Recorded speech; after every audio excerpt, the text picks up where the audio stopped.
Hey, Mike here. I just wanted to let you know that you can listen to Dark Poutine early and ad-free on Amazon Music, included with Prime.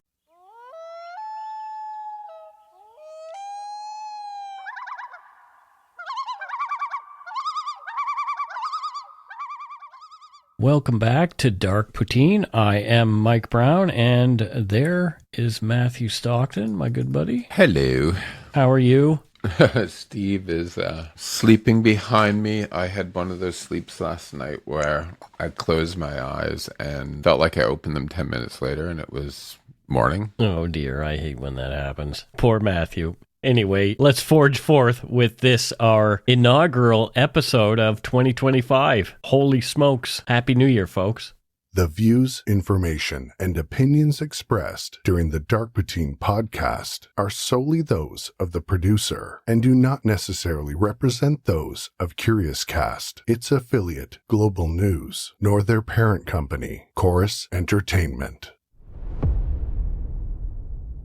Dark Poutine is not for the faint of heart or squeamish. Listener discretion is strongly advised. We're not experts on the topics we present, nor are we journalists. We're two ordinary Canadian schmucks chatting about crime and the dark side of history. Let's get to it. Put on your toque, grab yourself a double and a Nanaimo bar. It's time to scarf down some Dark Poutine. You are responsible for obtaining and maintaining at your own cost all equipment needed to listen to Dark Poutine. Dark Poutine can be addictive. Side effects may include, but not be limited to, pausing and questioning the system, elevated heart rate, pondering humanity, odd looks from colleagues as you laugh out loud at work, family members not into true crime worrying about you.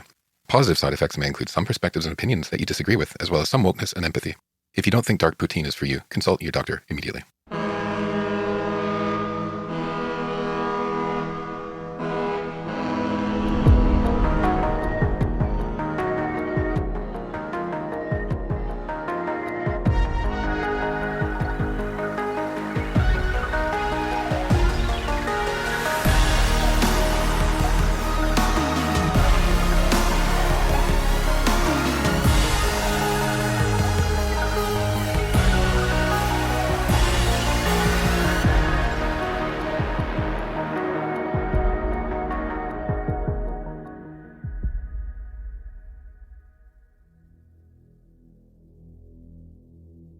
In this episode, we explore a tragic and unsettling case that crosses international borders, the murder of Ashley Wadsworth, a young Canadian woman whose life was brutally cut short in the UK by her boyfriend, Jack Sepple. Ashley Wadsworth's story is one of hope and adventure turned into a nightmare. Originally from Vernon, British Columbia, Ashley traveled to the UK to be with her boyfriend whom she had met online. However, what began as a romantic journey ended in tragedy when she was found dead in February 2022. Her murder shocked communities on both sides of the Atlantic and raised questions about the dangers of online relationships. Join us as we unravel the details of this heartbreaking case, examining the events leading up to Ashley's untimely death and the subsequent investigation that brought her killer to justice. This is Dark Poutine episode 350. Transatlantic Tragedy, the murder of Ashley Wadsworth.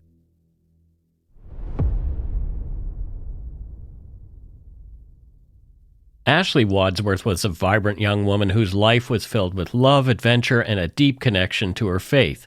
Born on April 20th, 2002 in Vernon, British Columbia, Ashley grew up in a close-knit family that valued togetherness and spiritual growth. Vernon, BC, is a city in the North Okanagan Valley surrounded by Okanagan, Kalamalka, and Swan Lakes. The area's rich history begins with the indigenous peoples, specifically the interior Salish, who were the region's first inhabitants. They called the area Nintalmoose Chin, meaning jumping over place where the creek narrows, referring to a section of Swan Lake Creek that now runs under Vernon's main street. The Okanagan Indian Nation considered this land their traditional territory. The anglicized name Okanagan comes from a word in the First Nations language and translates to, quote, transport toward the head or top end, highlighting the importance of Okanagan Lake and Okanagan River as traditional transport routes. European exploration of the area began in 1811 when David Stewart of the Pacific Fur Company arrived. The first permanent white settler, Luc Girard, came to the area around 1861, establishing a cabin and planting the first commercial orchard. The discovery of gold in the nearby Menashe Mountains in the 1860s brought an influx of prospectors and miners, leading to the area's initial development.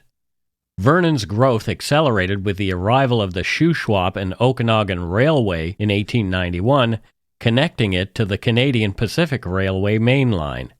The city was officially incorporated in 1892, named after Forbes George Vernon, a pioneer settler who became Chief Commissioner of Lands and Works for British Columbia. Today, Vernon is a prosperous marketing and distribution center for the northern Okanagan Valley. The economy is based on lumber, agriculture, light manufacturing, and tourism. The city offers a blend of urban amenities and natural beauty with attractions including a museum, an archives, art gallery, performing arts center, and various outdoor recreational opportunities. Living in Vernon provides residents with a unique combination of small city charm and access to stunning natural surroundings. The area's lakes and mountains offer year-round recreational activities, while the city itself boasts a rich cultural scene and a strong sense of community. Vernon's history is still visible in its preserved heritage buildings and parks, allowing residents and visitors to connect with its past while enjoying modern amenities. You know, the Okanagan is one of the most beautiful parts of this country. I always love going there. It's getting a bit fiery every summer now, though, which is sad. It's very dry up there, and I mean, it is a desert. It's an inland desert, or parts of it. Yeah, parts of it are a desert. Yeah. Well, regardless, I love it up there. From an early age, Ashley Wadsworth demonstrated a zest for life and a curiosity about the world around her. She was an active member of the Church of Jesus Christ of Latter-day Saints, where she found comfort, guidance, and a strong sense of community. Her faith significantly shaped her character and values, instilling a desire to serve others and spread kindness wherever she went. Throughout her life, Ashley maintained strong bonds with her family. She shared a special connection with her sister Haley, who enjoyed countless adventures and shared secrets. Her relationship with her parents, Christy Gendron and Ken Wadsworth, was one of love and mutual respect. Family was a big deal to Ashley. Ashley's academic journey was marked by dedication and achievement. She attended Clarence Fulton Secondary School, excelled in her studies, and participated in various extracurricular activities. Her passion for learning extended beyond the classroom as she developed a keen interest in languages, particularly Spanish. This linguistic aptitude would later fuel her dreams of traveling and experiencing different cultures. Ashley's compassionate nature was evident in her interactions with others. She had a gift for making people feel valued and understood, often going out of her way to help those in need. Her friends described her as a loyal confidant and a source of unwavering support. Ashley's ability to connect with people from all walks of life was a testament to her open-mindedness and genuine interest in others. She enjoyed learning about her religion and had read the Book of Mormon cover to cover. As she approached adulthood, Ashley's dreams began to take shape. She aspired to become a lawyer, driven by her strong sense of justice and a desire to impact society positively. Her determination and intelligence made this goal seem well within her reach. Ashley's dad, Ken, told an ITVX documentary crew, quote, "Ashley was super happy, the happiest child you ever met. Always a big smile on her face and wants to explore and play and laugh," end quote. Ashley's sister said in the same documentary, quote, "We had so much fun growing up. We did so many adventurous, outdoorsy things," end quote. Her mom, Christy, recalled Ashley's love of social media and how she often had funny videos to share with her. She said it was through social media that her daughter met Jack Sepple when Ashley was 11 or 12 and Jack was 15. They stayed in touch mainly using Facebook.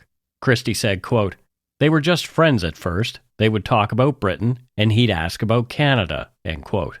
Both Christy and Haley commented that Jack seemed friendly, intelligent, and open to chatting with them. Jack would sometimes send thoughtful surprise gifts. Ashley's friends said he appeared to be a caring person. Haley said Jack seemed to be a nice guy, but she also thought it was a little odd that someone 4 years older than her sister was sending stuff from the UK. As Ashley matured, her adventurous spirit began to flourish. She had a deep-seated desire to explore the world and embrace new experiences. This led her to embark on several trips, including a memorable visit to Mexico with her sister. These travels broadened her horizons and reinforced her belief in the beauty of cultural diversity. But where she really wanted to go was England to meet Jack, who she had started calling her boyfriend. It had become a serious relationship when Ashley was 16. That same year, in October, Jack got a tattoo of Ashley's name on his already heavily inked arm. Christy thought it was a bit excessive and told Ashley she could not reciprocate with a tattoo of her own. Ashley assured Christy that she wouldn't get a tattoo. So she's 16. He would have been about 20 at this point. Yep. Okay, I'm going to be judgy, but getting a tattoo of a 16-year-old's name on you when you're 20, a person you haven't physically met before, is just, I find, really odd and kind of a red flag. Yeah, it's a bit odd. Christy implored her daughter to be cautious with Jack. She knew long-distance relationships are tough, and Ashley and Jack lived continents away from each other, more than 7,300 kilometers. Although Ashley wanted to go to England, Christy was dead set against it while Ashley was still a minor. Christy told Ashley, quote, "You're too young, and when you're an adult, if you're still talking, I can't stop you," end quote.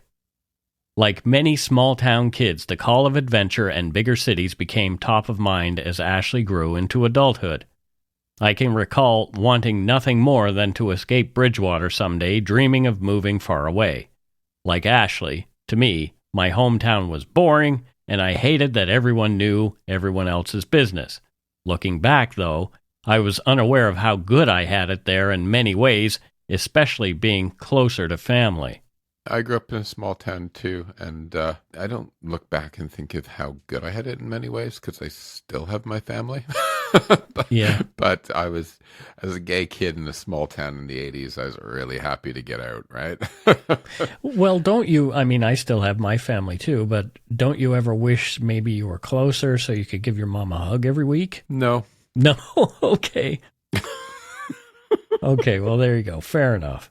Jack and Ashley began talking about getting married one day, so it made sense that when Ashley was old enough, she started saving for and planning the trip of a lifetime to England to finally meet her great love, Jack Sepple.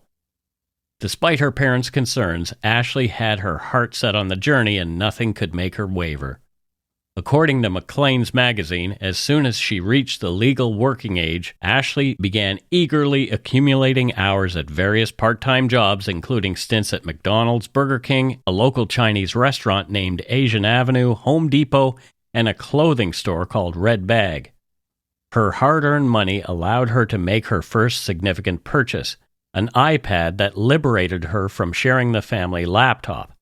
In 2020, she decided to defer her enrollment at Thompson Rivers University, yearning for a vibrant campus life that was absent due to the pandemic's shift to online learning.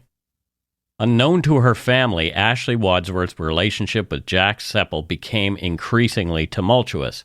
She began hiding details from her mother while still confiding in friends. In 2018, during a heated argument, Jack disturbingly used a knife to slash his tattoo of Ashley's name. Despite his jealousy over her potential suitors in Vernon, he was dating women in Chelmsford. When Ashley turned 18 in 2020, she received calls from these women during conflicts with Jack, hoping she could calm him down. One night, out with a friend, she took a call from a woman claiming Jack Sepple wouldn't let her leave his house, revealing that such incidents were alarmingly routine. Despite the issues they were having, Ashley was undeterred. In late 2021, she was ready to go to England. COVID restrictions had relaxed a bit, and there was a window of opportunity for travel. Ashley was going to England on a 6-month tourist visa. Concerned that her daughter was traveling so far to see a man she did not really know, Christy did some online sleuthing around Jack Sepple, but she couldn't find anything concerning. Christy told the documentary crew later that she'd spoken with Jack directly. She said, quote, "Jack, I'm sending you my baby, so please take care of her. I'm trusting you with her." He said, "Yeah, I'll guard her with my life. I'll keep her safe. I promise." To which Christy said, "Okay."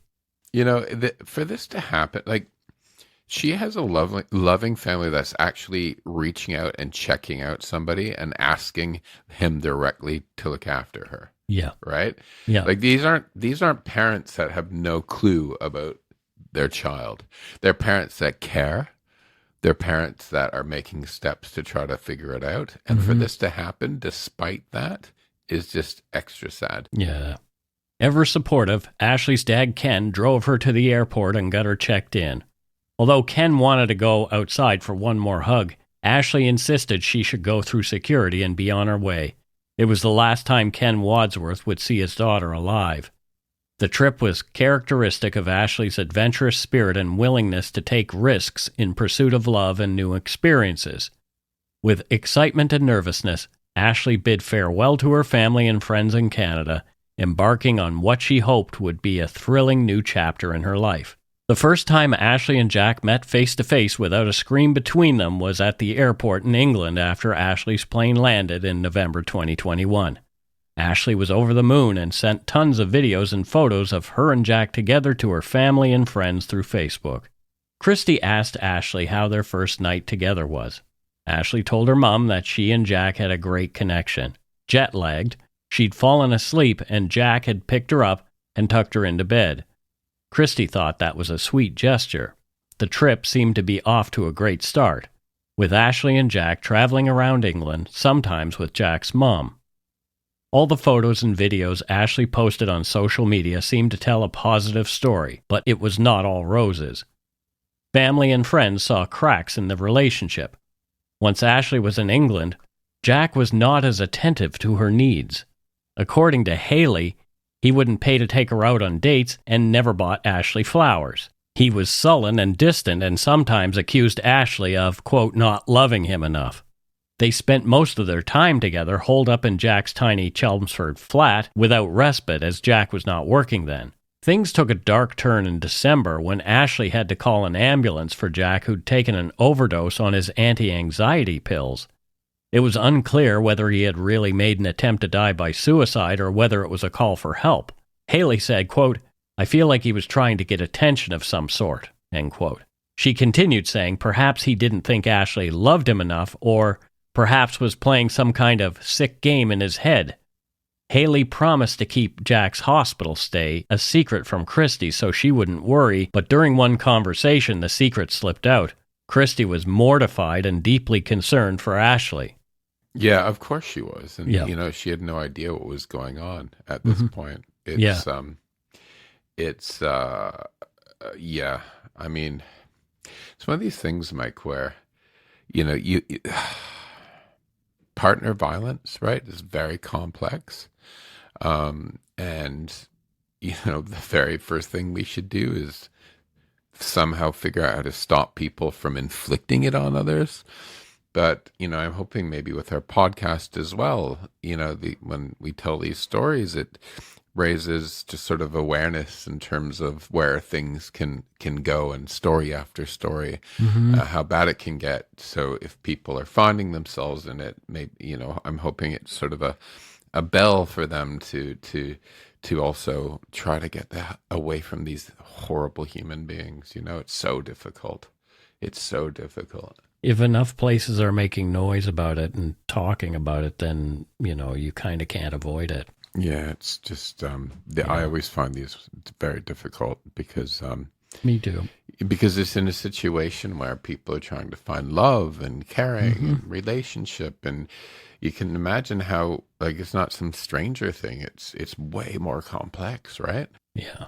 Jack Sepple seemed to have some awareness of the toxic cycle he'd created. In a poignant message to his mother on Boxing Day, he expressed his inner turmoil, acknowledging that he believed that he was ruining his relationship with the only person he had ever truly loved.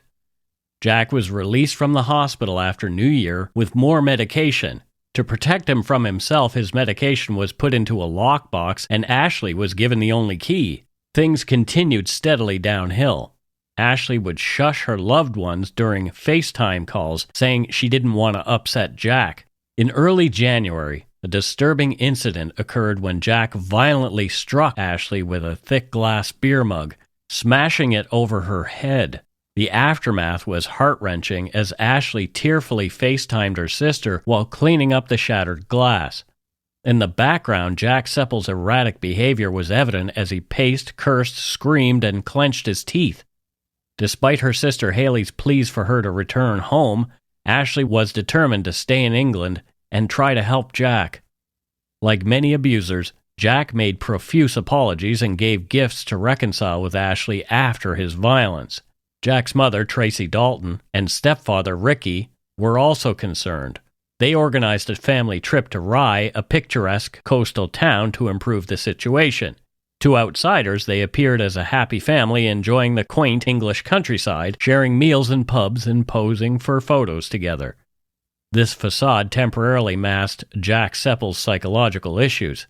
Christie later indicated that she felt a sense of relief upon seeing the seemingly cheerful photos of her daughter and Jack together. However, the peaceful interlude was short-lived. Upon returning home, Jack Sepple's jealousy and controlling behavior resurfaced. At one point, Jack became enraged after discovering old messages on Ashley's phone from a male acquaintance in Canada. In a display of possessiveness, he demanded access to her social media accounts, to which Ashley reluctantly complied. It wasn't clear why Ashley did this so readily, but most likely she was frightened and wanted to stave off another outburst and keep the peace. Ashley would warn her friends and family that Jack was, quote, watching in messages she'd quickly delete after sending to prevent Jack from seeing them. Towards the end of January, another violent episode unfolded. During a FaceTime call with Haley, Jack physically assaulted Ashley and hurled objects at her. Once again, Haley implored her sister to return home.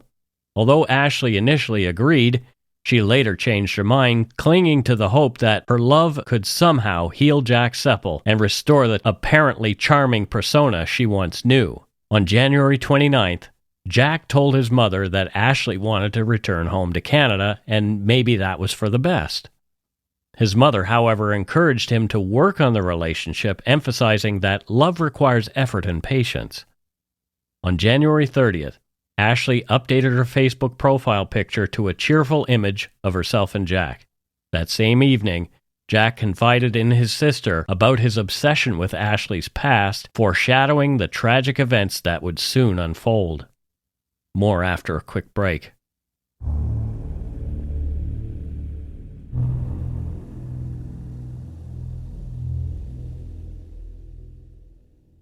And we are back. Matthew, thoughts? God,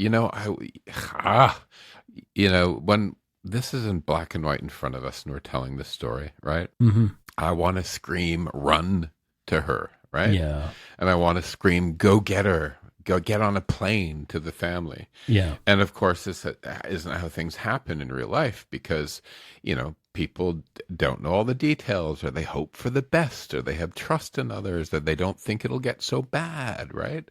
But in the cold light of day, having done these stories with you, and I don't want to negate this particular story, but it's the same story over and over and over again these past few years. You can connect each dot of this story straight to the line where it ends with a woman's murder. Yeah. Right? And it's so sad. The morning of February 1st, 2022 began with Jack Sepple in a state of anger, his paranoia about Ashley Wadsworth's fidelity to him reaching a fever pitch. Despite constantly surveilling her activities, Jack remained convinced that Ashley might be unfaithful. In a fit of jealousy and suspicion, he invaded her privacy by searching through the contents of her phone, an act that would set the stage for the violent events to follow. Just before 8 a.m., Ashley's screams shattered the quiet morning, which pierced through the walls and reached the ears of their next-door neighbor, Helen Burtonshaw. Moments later, a distressing scene unfolded at Burtonshaw's doorstep. Ashley appeared barefoot and distraught, with blood dripping from a cut on her palm. In a state of panic, she revealed to Helen the horrifying details of Jack Sepple's outburst. He had not only physically assaulted her, but had also destroyed her phone in a fit of rage. Even more disturbing was the revelation that Jack had violently thrown their kitten against the wall. Ashley, clearly terrified, confided in Helen that she now feared for her life, believing Jack might kill her. However, in a complex twist that often characterizes abusive relationships, she pleaded with Helen Burtonshaw not to alert the authorities.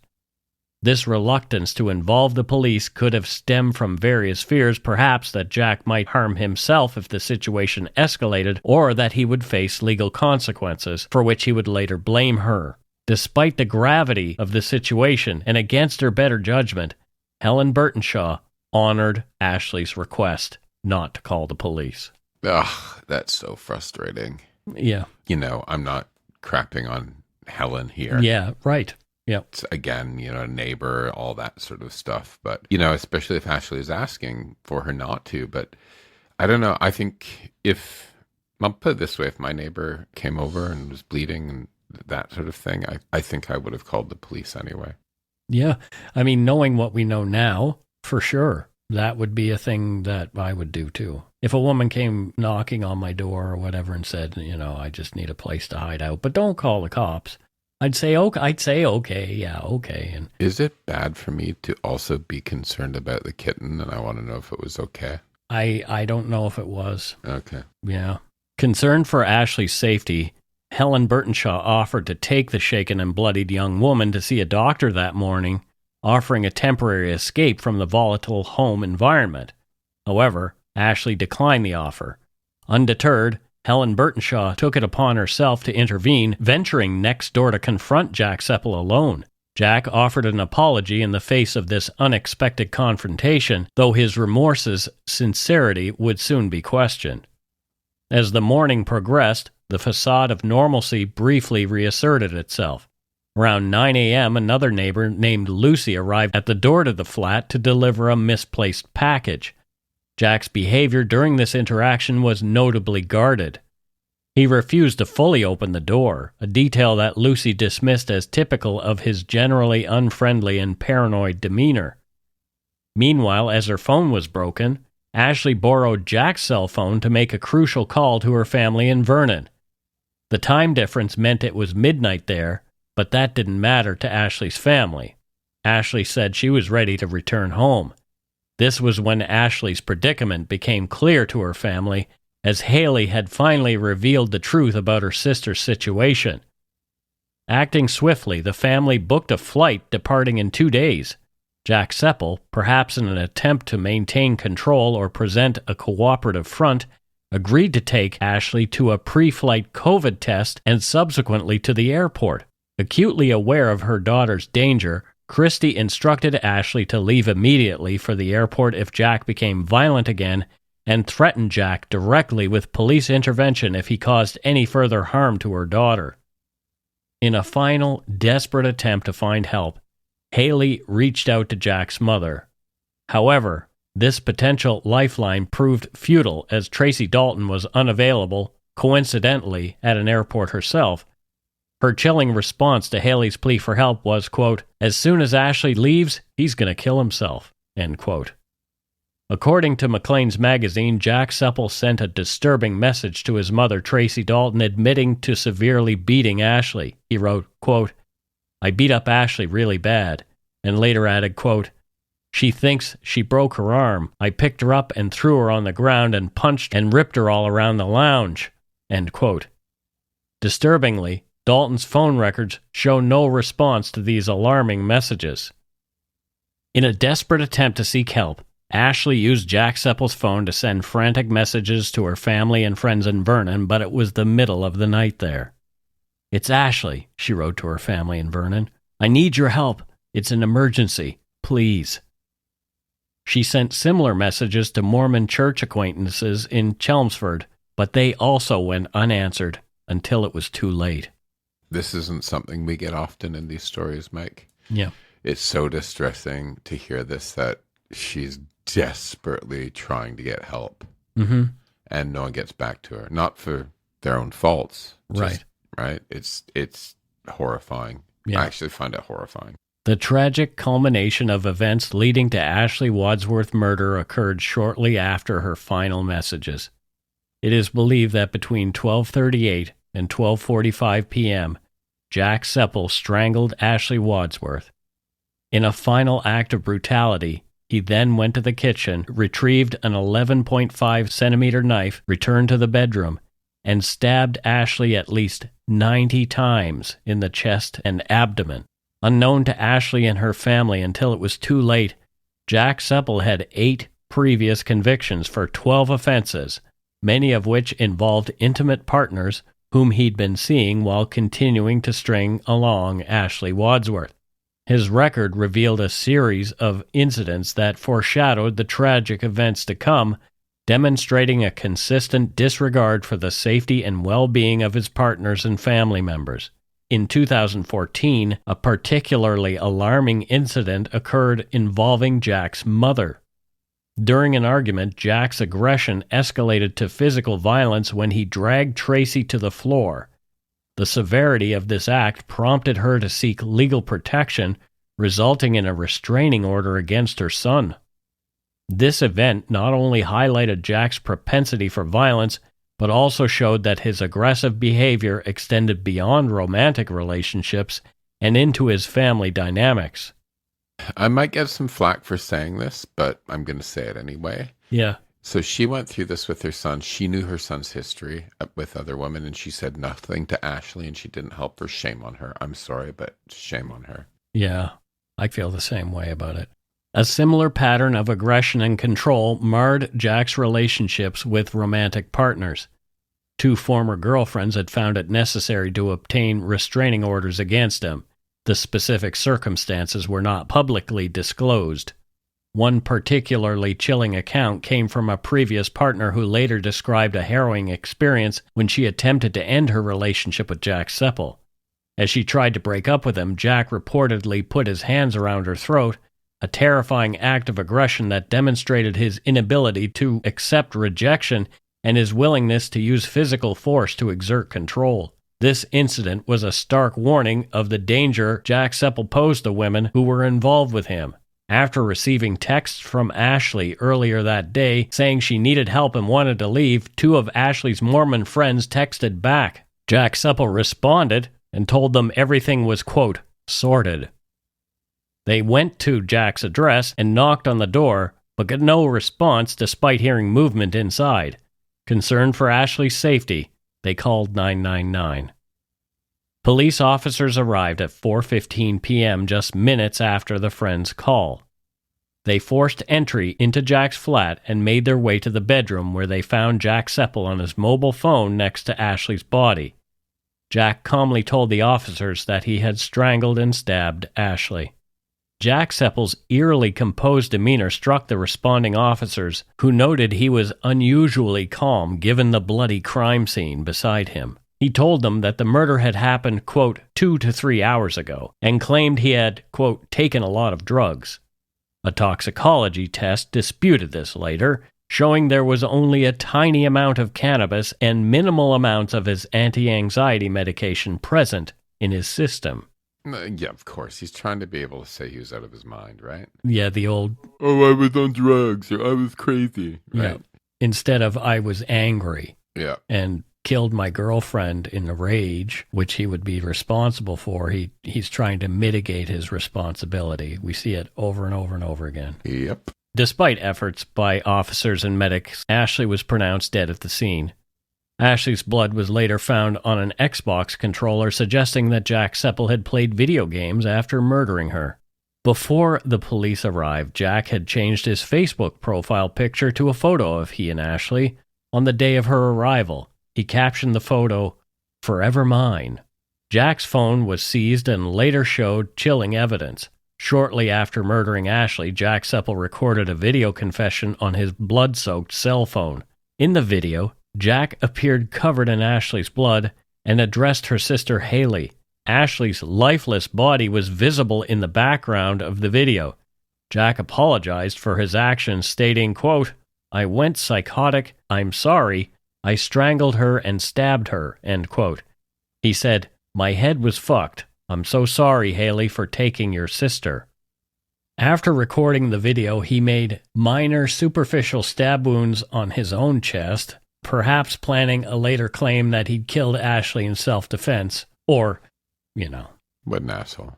Yeah, he could have been slashing at himself too to try and say, "Oh, look how bad I feel about what I've done." And boo-hoo. Yeah, I'm not a Jack Sepple fan. In a chilling conclusion to the tragic events, Jack Sepple's final communication before his arrest was a video call with his sister Nadia around 4 p.m. on that fateful day. During this disturbing interaction, Jack calmly informed his sister, "Nadia, I've killed Ashley," before again turning the camera to reveal Ashley Wadsworth's lifeless body. It was this call that Jack was on when 2 police officers forcefully entered his flat. Jack was arrested and taken to the nearest police station.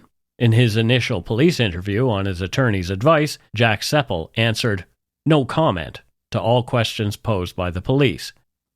This quirky British method of interviewing suspects is strange and seems like a waste of time, but it has its value. In British law, the phrase "no comment" is a strategic tool for suspects during police interviews, allowing them to exercise their right to silence. This approach, recommended by defense attorneys, protects against self-incrimination and provides time to understand charges and evidence. While there are various legitimate reasons for remaining silent, including fear of reprisals or mental health issues, it's crucial to note that interviews continue despite no-comment responses. And that's where they get weird. This allows police to document the suspect's refusal to answer and ensures all standard procedures are followed. For example, they ask, "Did you kill somebody?" And the person says, "No comment." And they said, "When did you kill that person?" And the person says, "No comment." Then you can see how it gets weird because it just goes on like this. However, deciding to remain silent has its potential consequences, as courts may draw adverse inferences in certain circumstances. Therefore, suspects should consider this strategy carefully, ideally with guidance from a legal professional who can assess the case's circumstances and advise on the best course of action. I didn't realize that whole no comment thing was particularly British. The way they do it there is particularly British, very much so, yeah. I mean, I'm just of the belief that you don't say anything at all ever to the police without a lawyer present. Without a lawyer, I just don't trust them, and we have some. Well, I just don't trust them systemically. Systemically, right? Yeah. It's just, if the police are talking to you, get a lawyer. Yeah. If the police stop you, ask if you're being arrested and why. Yeah. Right. And I mean, unless you're this jack asshole, then I don't care what you do because you're a dick. Yeah. I find that the no comment interviews are really weird. I've watched a few of them, and it's strange because I know the police are asking questions that they know they're not going to get an answer to. It's very, very weird the way it sounds. It is, but it's not, because like what you just said, right? Yeah. They want to show they want to show that they're following procedure, and they also want to show that he's saying no, that the person's saying no comment, right? And the whole thing on, sometimes juries or whatever, like, "Oh, you said no comment." Well, I'd rather say no comment than the police trying to entrap me on stuff, right? Yeah, get other evidence. While in his holding cell, Jack wrote a disjointed message on a piece of paper, including a confession. He wrote that he had, quote, "stabbed the life out of her to prove I fucking own her," end quote. Jack was determined, fit to stand trial for Ashley's murder, but a trial would not be necessary. Jack Sepple pleaded guilty to the murder of Ashley Wadsworth. He entered his guilty plea on September 7, 2022, during a trial preparation hearing at Chelmsford Crown Court in Essex, UK. Sepple's guilty plea surprised many, including Ashley's family, who were in attendance and had been preparing for a lengthy trial. On October 10, 2022, just over a month after his guilty plea, Jack Sepple was sentenced to life in prison at Chelmsford Crown Court. The judge ordered that he serve at least 23 years and 6 months before being eligible for parole. The legal proceedings revealed the brutal nature of the crime. Jack Sepple admitted to strangling and stabbing Ashley on February 1, 2022, just before she was due to return to Canada. Justice Murray, who presided over the case, described Ashley as a, quote, young woman with a loving nature, and stated that Sepple's attack was, quote, brutal and violent. The judge also noted Sepple's history of violent and controlling behavior toward women, including the previous partners who'd obtained restraining orders against him. Ashley's family attended the sentencing hearing as well, where they provided emotional impact statements. Her mother, Christy, spoke about the profound impact of Ashley's murder on her life, saying, quote, Ashley is my baby, and the trauma of her murder has had a profound impact on my life. I am constantly on edge and in fear. I only sleep an hour or two at a time, as the nightmare of her last moments is all I can think about, end quote. Ashley's father, Kenneth, also addressed the court, expressing his initial reluctance about Ashley's trip to England. He described the strain her death had put on his marriage and his difficulty in public settings. He directly addressed Jack Sepple, stating, quote, you need to know, Jack, you need to accept the brutality of what you have done and the never-ending pain you have caused my family. It is because of your choices. I hope you sit and think long and hard about what you have done, end quote. The family's presence at the proceedings so far from their home in Vernon underscored the devastating impact of Ashley's murder. Even her grandfather, Jeff Wadsworth, was there. He expressed disbelief and devastation, saying, quote, I can't believe it. I encouraged her to go. I thought it was going to be the time of her life. I never thought something like this would happen in England. I thought it was the safest place in the world, end quote. Yeah, Ashley had a good family, right? And, you know, I hope, how do I put this? I hope they don't have a sense of guilt because it wasn't their fault, right? No. Like, it's, you know, I've seen other cases where families just don't give a crap about their kid or other stuff happened, right? But that wasn't the case here. This is a good family that were, you know, cared about her, and it just, God, the guilt. They shouldn't have it, but I can imagine the guilt, you know? Yep. And it's interesting how probably the good families, the caring ones, are the ones that carry the guilt too, which Absolutely. Is kind of interesting. Yeah. Following the sentencing, Detective Superintendent Scott Egerton, who led the case, expressed hope that the sentence would provide some comfort to Ashley's family and friends. He emphasized the overwhelming evidence against Jack Sepple, which led to his guilty plea, and reiterated the police force's commitment to combating domestic abuse and supporting victims. Had Ashley been aware of it, perhaps she could have used Clare's Law to shed light on Jack Sepple's previous history of domestic assault. Don't be embarrassed if you've never heard of it. This was new to us too. Clare's Law, officially known as the Domestic Violence Disclosure Scheme, DVDS, is a police policy that allows individuals to inquire about their partner's history of abusive behavior. Named after Claire Wood, who was tragically murdered by her ex-boyfriend in 2009, this scheme was first implemented in England and Wales in 2014. The policy has since been adopted or proposed in various forms across the UK, Australia, and Canada. The scheme operates on two main principles: the right to ask and the right to know. The right to ask empowers members of the public, including potential victims, to request information from the police about a person's history of violence or abusive behavior. The right to know allows police to proactively disclose such information if they believe someone may be at risk. This approach aims to prevent domestic violence by providing individuals with crucial information to make informed decisions about their relationships. In England and Wales, the implementation of Clare's Law has seen a significant uptake. On average, there are 75 applications for disclosures per 100,000 people, with police forces in the Northeast receiving the highest number of applications. Cleveland police, for instance, received 355 applications per 100,000 people, the highest rate in England and Wales. These statistics highlight the growing awareness and utilization of the scheme. However, the effectiveness of Clare's Law has been subject to debate.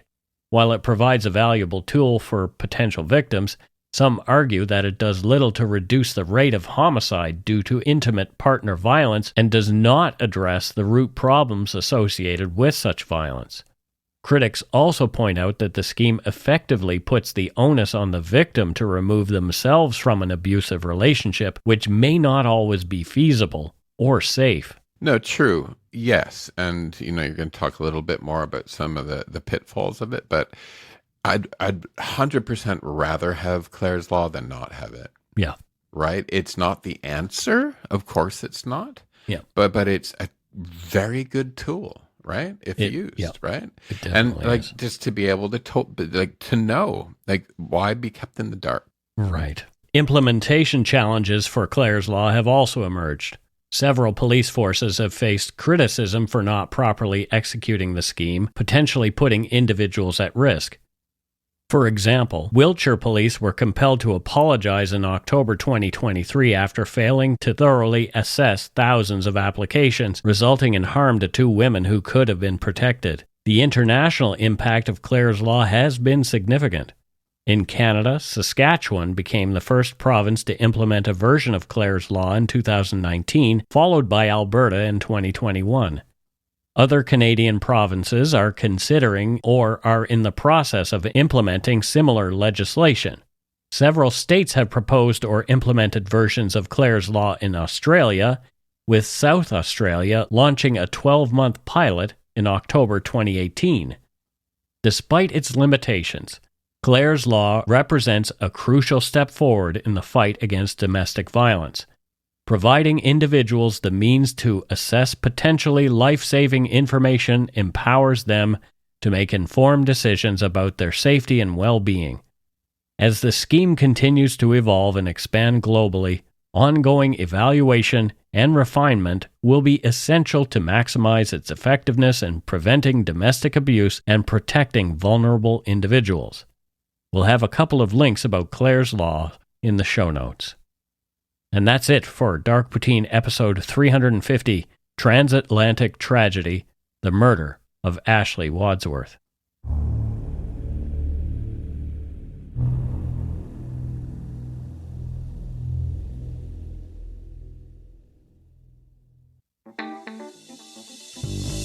That's right. It's time for voicemails. You can leave us a message at 1-877-327-5786 or 1-877-DARK-PTN. We'd love to hear from you. Let's see who called us this week. So to pull the curtain back a little bit, we recorded this episode almost a month in advance, so we don't have any voicemails. Because you haven't called in yet. Because you haven't called in yet. Exactly. That's it for this week's voicemails. Again, you can leave us one at 1-877-327-5786 or 1-877-DARK-PTN. We'd love to hear from you, even if it is just to say hi and to tell us to go shit in our hats. If you're stumped for what to chat with us about, a quick story is welcome. And guess what? What, Mike? We don't have any patrons or donut money donors either. Because you haven't sent money in yet. Because you haven't sent any money yet. So we just want to say we love you folks and welcome back. Happy New Year, etc., etc., etc. Oh, is this in the new year? Happy New Year, everybody. Yeah, exactly. So Matthew's all befuddled. He doesn't understand that this is our New Year episode. No. I'm in a time warp right now, Mike. Oh, yeah, we are. We just warped ahead a month. So, oh, God. Yeah. Thanks to all our patrons and Donut Money donors, past and present, for your generosity. It helps to keep the show going. You can become a patron of Dark Poutine at patreon.com/darkpoutine. For a one-time donation, you can send us donut money via PayPal or interact using our email address, darkpoutinepodcast@gmail.com. If you don't already subscribe to the show, it would mean a lot if you did. You can easily find Dark Poutine on Apple Podcasts, Spotify, or wherever you listen to your favorite shows. If you haven't gotten yours yet, my 2 books are available to order via links on the Dark Poutine website or anywhere fine books are sold. And speaking of darkpoutine.com, check it out for show notes and other cool stuff. We'd appreciate it if you gave Dark Poutine a like or a follow on Facebook and Instagram. Most importantly, thank you for listening. Tell your friends about us. Word of mouth is a powerful thing. And that's it for this episode of Dark Poutine. Again, Happy New Year. 2025 is... Let's make it rock, folks. Woo woo, wasn't that a great party? Yeah. Oh boy. Yeah, the party that hasn't happened yet. Anyway. What happens if I drop dead between now and this episode? Well, if one of us drops dead, it's going to air on its own because I'll set it up to... Oh, automatic send out. Yeah. Yeah. So people will be getting, Well, maybe I'm saying love ya posthumously. Bye. Podcast from the grave. Don't forget to be good eggs and not bad apples, please.